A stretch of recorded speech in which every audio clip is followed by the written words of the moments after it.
Passer d'une économie de rente à une économie de production, c'est la mission que se fixe le gouvernement de transition en place au Gabon.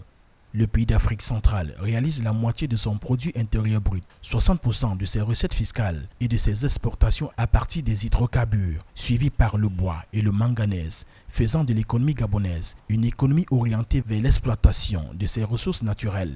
Alors, quand vous avez une économie de rente et que vous avez une croissance de mauvaise qualité, cela voudrait dire une croissance qui s'accompagne de chômage et d'aggravation de la pauvreté, ça engendre des problèmes sociaux.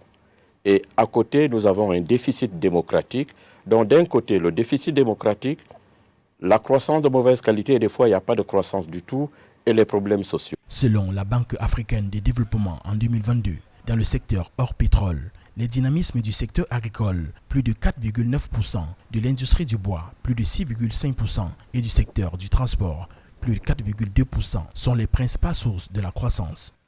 Malgré la richesse en ressources naturelles et le niveau élevé du PIB qui se situe à 8 017 $ courant en 2021 du Gabon, ces indicateurs sociaux restent faibles avec une incidence de pauvreté évaluée à 33,4% et un taux de chômage élevé estimé à 28,8% en 2021.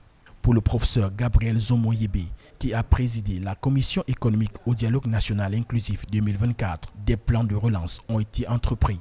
Il va falloir peut-être à très court terme embaucher un certain nombre de jeunes qui vont remplacer ceux qui vont à la retraite dans la fonction publique.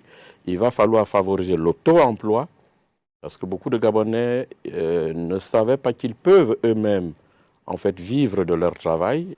Et il reste évidemment le secteur privé qui pourra également embaucher une bonne partie, et y compris l'agriculture.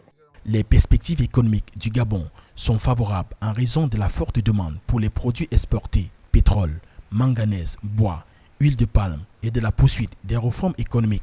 Mais l'un des défis majeurs qui devra être relevé par l'État est lié à la baisse du taux de chômage des jeunes Gabonais qui est tout aussi élevé. Selon les chiffres de la Banque mondiale, le pays enregistre un taux de chômage global de 21,5%, dont 38% chez les jeunes.